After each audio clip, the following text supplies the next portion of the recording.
তো বন্ধুরা সবাই কেমন আছেন? তো আশা করি সবাই অনেক অনেক ভালো আছেন। তো আবারও নতুন একটা ভিডিও নিয়ে আপনাদের মাঝে চলে আসলাম। তো বন্ধুরা, আমরা যারা স্মার্টফোন ব্যবহার করি তারা কিন্তু বিভিন্ন ধরনের কিবোর্ড ব্যবহার করে থাকি।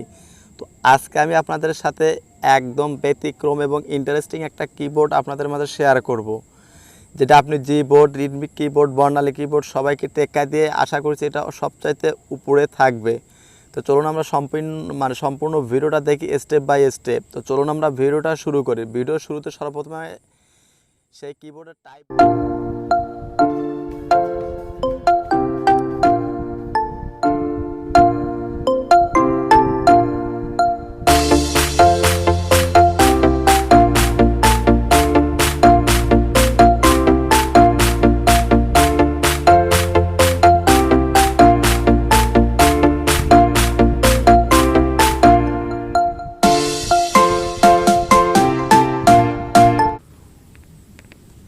তো বন্ধুরা, এত সময় আপনি টাইপ করলেন বা টাইপ করা যে কিবোর্ডটা দেখলেন, আপনি যদি চান যে আপনার ফোনে এমন সুন্দর বা ম্যাজিক কিবোর্ড আপনি আপনার ফোনে সেট করবেন বা আপনার ফোনে সেট আপ দেবেন, তাহলে সম্পূর্ণ ভিডিওটা দেখতে থাকুন। 2 মিনিট ওয়েট করুন, সম্পূর্ণ প্রসেসটা আমি দেখিয়ে দিচ্ছি।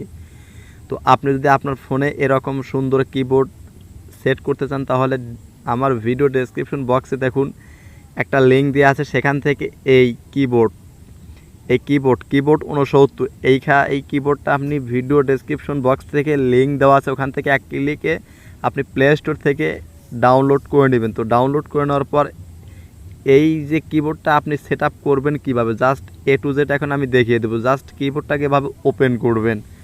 তো জাস্ট কিবোর্ডটা ওপেন করার পর আপনি ডান দিকে সোয়াইপ করে চলে যাবেন।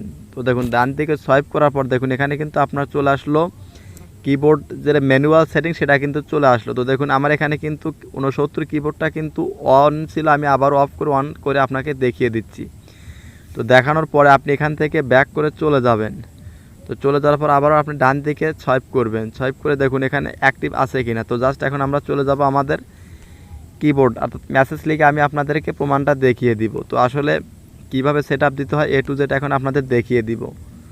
তো দেখুন এখানে আমি এখন আপনাদেরকে কিছু টাইপ করে দেখিয়ে দেবো। তো টাইপ করার পর এখান থেকে ডাবল ক্লিক করে একটু লং প্রেস করবেন, করার পর এখান থেকে এটা ক্লিক করে দিয়ে দেবেন। ক্লিক করার পর কিন্তু আপনার ফাইনালি কিন্তু অ্যাক্টিভ হয়ে গেল আপনার কিবোর্ডটা।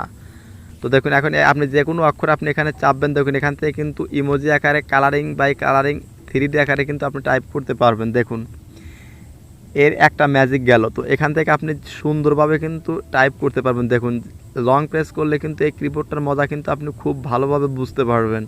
তো দেখুন যে কোনো বর্ণের উপর আপনি এখানে লং প্রেস করবেন, দেখুন এখানে কিন্তু 3D আকার ওয়েভ আসতেছে। তো জাস্ট এইভাবে কিন্তু আপনি যদি টাইপ করেন, তাহলে কিন্তু আপনার ফ্রেন্ড সার্কেল দেখলে কিন্তু অবাক হতে বাধ্য।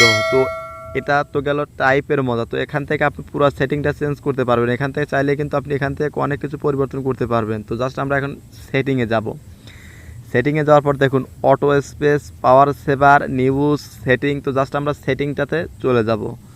তো সেটিংটাতে চলে যাওয়ার পর দেখুন এখানে কিন্তু প্রচুর পরিমাণে থিম, স্টক, পিক, প্রচুর পরিমাণে কিন্তু অটো স্পেস, সেট আপ সবগুলো কিন্তু আপনি পেয়ে যাবেন। তো জাস্ট সর্বপ্রথমে আমি সেট আপে যাবো। তো সেটাপে যাওয়ার পর আপনি এখান থেকে কিন্তু প্রচুর পরিমাণে কালার কিন্তু সিলেক্ট করে নিতে পারেন। তো ধরুন আমি প্রথমটাই সিলেক্ট করে নিয়ে নিলাম। নিয়ে নেওয়ার পরে দেখুন এখান থেকে ক্লিক করে কুইক ফিনিশ সেটআপে ক্লিক করে দেবেন। তো ক্লিক করে দেওয়ার পর এখন আমরা চলে যাব থিমে। তো আপনার প্রত্যেকটা স্টেপ আপনারা আপনাদের ইচ্ছা মতো একটু দেখে নেন। প্রত্যেকটা স্টেপ যদি আমি দেখাইতে যাই ভিডিওটা অনেক বড় হয়ে যাবে। তো জাস্ট আমি এখান থেকে একটা আমার ইচ্ছা মতো সিলেক্ট করে নিয়ে অ্যাকসেপ্টে ক্লিক করে দিলাম। তো অ্যাকসেপ্টে ক্লিক করে দেওয়ার পর দেখুন এখান থেকে আমরা এখন ব্যাক বাটনে ক্লিক করে দিব। তো ব্যাক বাটনে ক্লিক করে দেওয়ার পর দেখুন এখান থেকে কিন্তু আপনি থিমগুলো সম্পূর্ণই আপনি চেঞ্জ করতে পারবেন। দেখুন আমার থিমটা কিন্তু চেঞ্জ হয়ে গেছে। তো দেখুন এখান থেকে কিন্তু খুব ইজিলি আপনি কিন্তু 3D আকারে টাইপ করতে পারবেন। দেখুন আমি আপনাদেরকে ম্যানুয়ালি একটা ওয়ার্ড লিখে দেখাই। তো দেখুন এভাবে যদি আপনি টাইপ করেন, তাহলে কিন্তু আপনার ফ্রেন্ড সার্কেল অবাক হতে বাধ্য। তো ধরুন আমি একটা টাইপ করে দেখিয়ে দিচ্ছি, মিস ইউ। দেখুন এখানে স্পেসটা আপনি দিয়ে নেবেন, অটো স্পেসটা চালু রাখলে আপনার অটোভাবে স্পেসটা নিয়ে নেবে। তো দেখুন এখান থেকে কিন্তু যেখান থেকে কিন্তু আপনি প্রচুর পরিমাণে কিন্তু ফাংশন পেয়ে যাবেন। তো দেখুন আমি এখান থেকে এটাই নিয়ে নিলাম। নিয়ে আপনি এখানে অ্যারো বাটনে ক্লিক করে বাস দিয়ে দিবেন। তো দেওয়ার পরে এইভাবে আপনি প্রত্যেকটা যত লিখতে চান ততই লিখতে পারবেন। তো এই ছোট্ট একটা কিবোর্ড কিন্তু আনকমন এবং অনেক মজাদার, তো ভাবলাম আপনাদের মাঝে শেয়ার করি। তো এই কিবোর্ডটাই শেয়ার করা ছিল এই ভিডিওর মাধ্যমে। তো কিবোর্ডটা দেখে যদি মনে করেন নতুন কোনো কিবোর্ডের সাথে পরিচিত হলেন বা ভালো লাগছে, তাহলে ভিডিওতে অবশ্যই একটা লাইক দিবেন, কমেন্টস করবেন, আর ভিডিওটা অবশ্যই বেশি বেশি শেয়ার করবেন যাতে আপনার ফ্রেন্ড সার্কেলের অন্যরা দেখার সুযোগ পায়। আর চ্যানেলটাকে অবশ্যই সাবস্ক্রাইব করবেন। তো ধন্যবাদ সবাইকে, সম্পূর্ণ ভিডিওটা কন্টিনিউ